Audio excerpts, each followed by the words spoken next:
Bonjour chers internautes ñu ngi leen di nuyu di leen jox seen wàccuwaay di leen baalu ak di leen wax ni mbégte leenu amaat ci bésu mardi bi bu waxtu wi teroo ci jàkkaarloo gi ni jàkkaarloo ak yéen ngir dégtal leen mboolem xibaar yi soxal tolluwaay réew mi ñu ngi leen di wax asalaamualeykum itam di leen ñaanal yàlla jàmm xam naa roon dina ci dikk ci jàmmi xol jàmmi yaram jàmmi xel waaye loolu dama ko koy bàyyee seen soppe googu di professeur Arona laataa may ñëw ci moom damay nuyu sunu soxna tuuti national mi ñu nekkal ci xarale gi ak mboolem ñi ci kër gi jàpp ci liggéey bi nekk dans l'ombre nekk dans la coordination ñoom ñoo tax lii mën a jàppandi kon nit ñu ngi leen di seedal cant gi ni leen di amal di nuyu kilifa diine yi ci réew mi di nuyu kilifa aada yi di nuyu waa jàngu bi di bàyyi xel ñi caabi féete gannaaw di bàyyi xel ñi tëdd ci hôpitaux yi rawatina ñi ne ci xat-xat duñu taay duñu sonn incha allah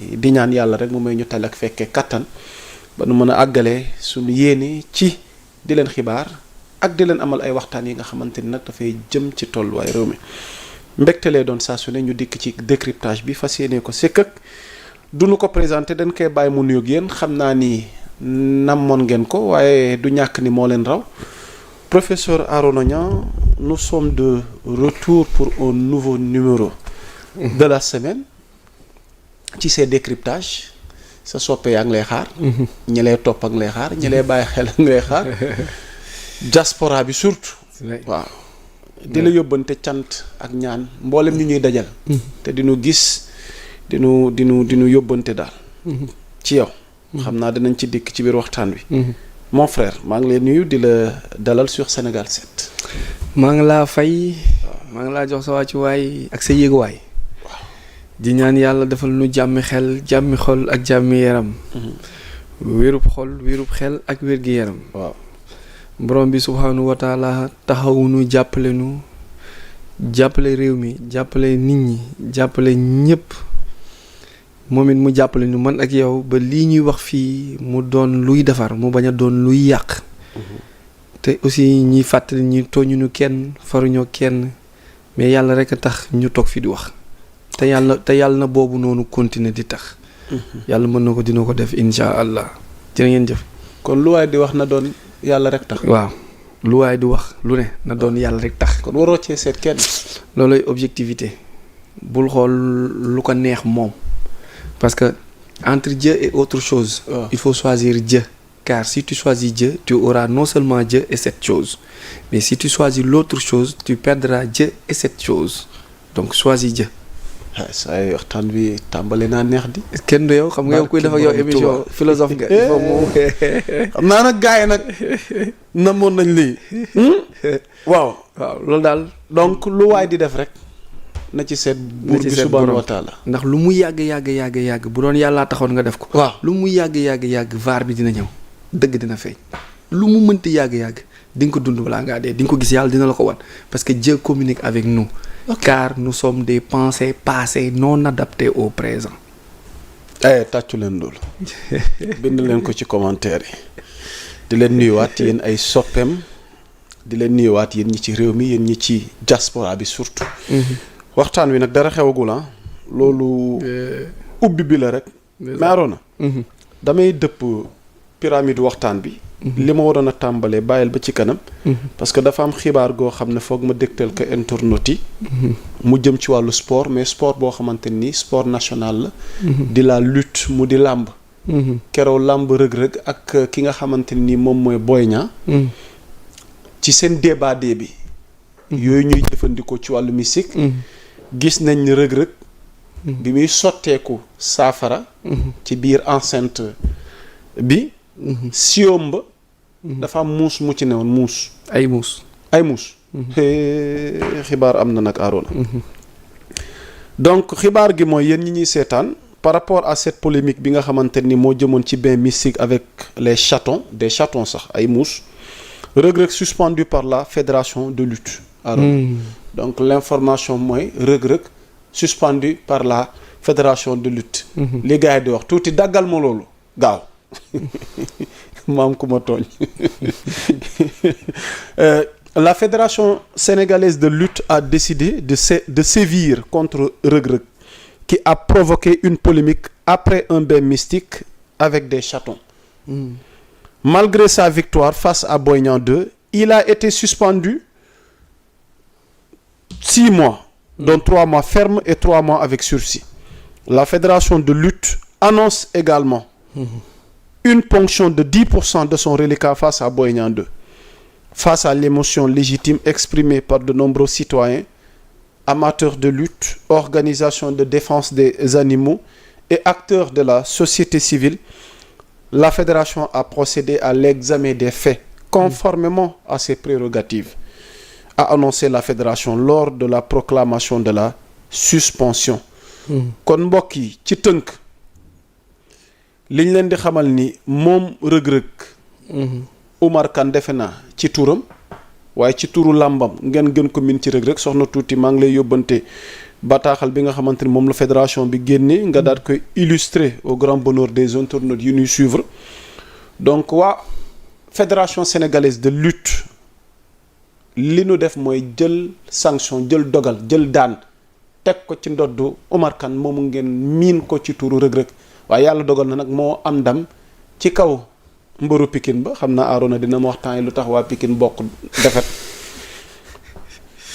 ba tax na nag fédération daan na ko juróom benn weer ñetti weer yoo xamante ne ni ñetti weer ferme la yeneen ñetti weer yi sursis lay doon waaye jël nañ 50% ci wàllu reliquat am daat koy ponctionné dagg ko mu nekk daan yi nga xamante ni jëmale ci ndoddam ndax li ko sabab tamit mooy xam nga ba chaton bu ngeen ko déggee mooy muus mu ndaw.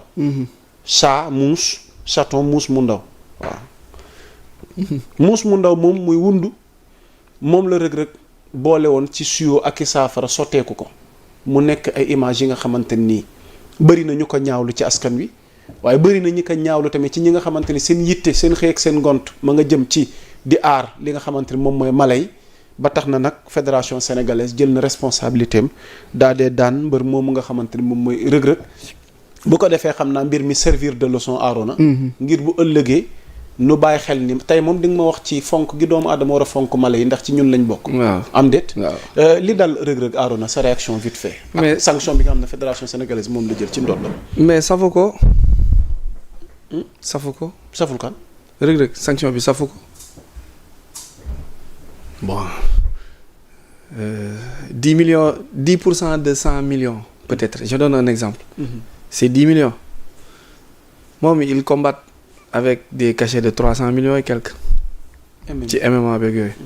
avec moins de dépenses moins de giri-giri moins de marabout moins de pression doo togg añ waa koñ ba dun ñëw amoo luyoo ay oto voilà y a moins de dépenses moins de charges et plus de revenus. donc 10% yi mooy naa nga jël ñaari doomu muus sang leen pour am victoire l'essentiel c'était que dafa jóge ci défaite le prix à payer mooy luñ la laaj nga def ko pour amaat victoire bañ a tegle ñaari défaite yi. au fait la lutte. c'est un milieu à assainir. lutte bi ci boppam lamb ji boppam mooy milieu bu nga xamante ni ña fa ne. dañ leen war a formater. ñi ci bari dañ leen war a jaarloo école ba pare. parce que du am doole kese moo war a tax nga ñëw compétir kuy yore ay millions yori milliards. da nga war a nekk naanaan ci xel. ok te àdduna bi weesu na yii ñuy def te lii fédération da ko tere. daf ko tere woon lépp luy dund bu leen ko dugal ci làmb ci li naan aux âmes sensibles abstinez-vous. donc daf ci am yoo xamante ni àndut. je l'avais dit ci benn plateau naa ko répété waat yaa Moussa xam nga lan lañ war a def. lan lañ war a def Arona Niang. ginnaaw bi ñu defee làmb ji fédération sénégalaise de lutte. waaw léegi nan ko organiser ñu bàyyi ñetti promoteur ñëw yori seeni millions ñëw organiser récupérer bénéfice bi yëpp dem seen yoon. ok lu tolloog 10 000 jeunes. Sénégal am nañ licence. ñu ciy bëree gëm naa ne duñ mot 1000. ci année bi. ci 1000 yi benn 100 ñoo ciy am yenn cachet yi. ñi ci des ñëpp dañuy subir. di xëy soo ba ngoon di daw. di yéeg ak a wàcc di pompe te amoo loo lekk. ci ñoom ngay gisee ku jënd téeméeri fonde téeméeri cere boole kaak fukki nen. def ci soow toj lépp ci biir jaxase lekk ko te du leen suur. mais ñooñu c'est une force bu nga xamante ni Sénégal wu ñu leen seetaan ba leen noonu on a 46 départements. xam nga ligue de football bi organisé championnat footballam ba. fi mu toll ni kenn wax kiwul. on a 46 départements. On forme 46 écuries. Écurie bu ne du dépasser 100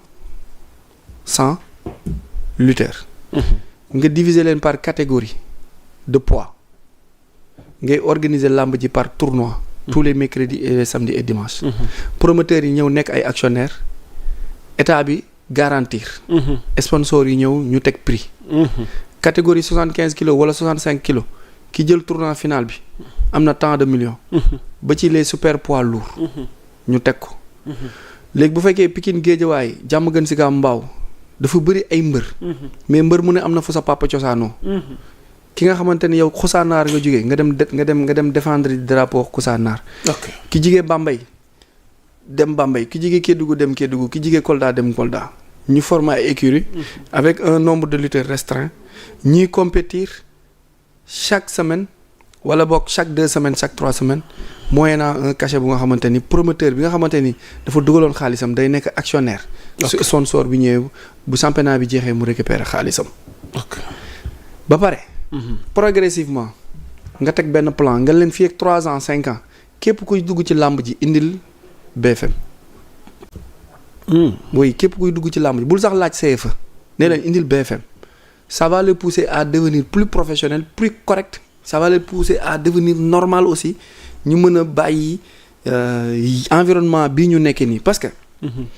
man mi dëkkee fee tey par exemple benn rëg-rëg buy bëree wala benn Siteu buy bëree wala Liss Ndiago mais wala Ada Fass mais yaa Moussa c'est horrible ah. tu sais que am na ay xale yu am 9 ans 10 ans yuy 15. ok 10 ans di 15 da ngay gis ku dawee fa mbër bi dëkk ba arène nationale bi booy 9h 11h la ñuy génnee seen kër dox. ba arène nationale. seen grand yi ñuy àndal ñuy defi ñaawteef ñooñu ñoo leen di influencer. ñoom tamit ñuy bëgg di pantal mbagg di wengal làmmiñ. phénomène small. way di lem tànk tuway sol plastique seen tànk yi duñ ko yëge dañ koy diri di moo pour ñoom loolu mooy nante loolu moo leen neex loolu mooy life. parce que environnement bi nekk. loolu moo ci nekk yow boo amee 10 ans commencé 15 boo amee 20 ans foo jëm. ala détail. ñu toog di leen seetaan donc loolu lépp état da cee am wàll. gis nga waajur bi ginnaaw ba mu échoué ba pare. état bi moom tamit dafa am droit wu parce que doom boobu noonu waajur yi ñoo ko jur mais état Sénégal aussi da ko jur parce que dañ naan kii doomu Sénégal la. ni ko papa mag yaayam juree noonu la ko Sénégal aussi amee ci moom sañ-sañ.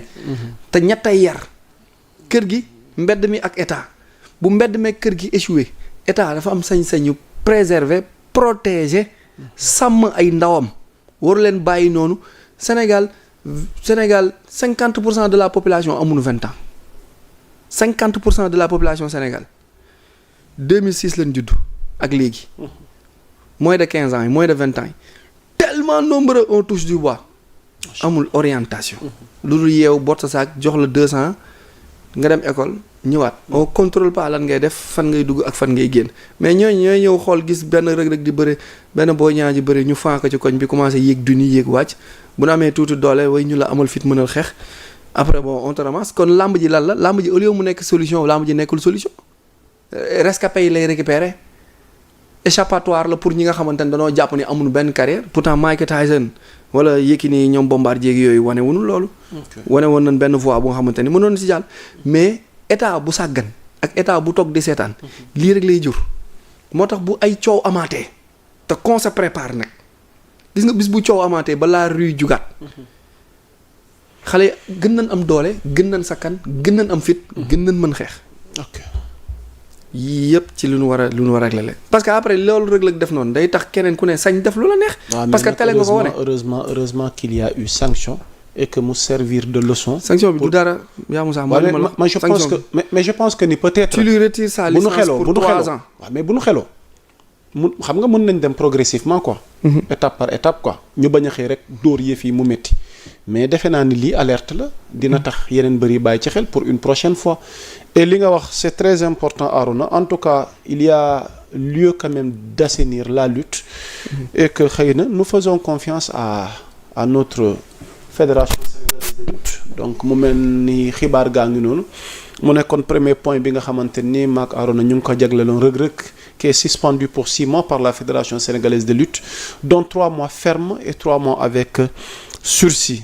alors Arona premier point boobu loo ciy tëjee ak ban message ngay adressé mbër yi ak waa lutte bi parce que da nga am défaite nag Pikine temps yi moom. waaw métti na xaw moom ma lu xew ak Boy Niang qu'est-ce qui se passe wala. bon métti na trop. kii ñibbisi na Ama Baldé ñibbisi na espérons que fan yi ñu jëm nag Pikine dina oui yeewaat. am nañu yaakaar ci Prince ak Lac de Guiers. ok. donc c'est la jeunesse.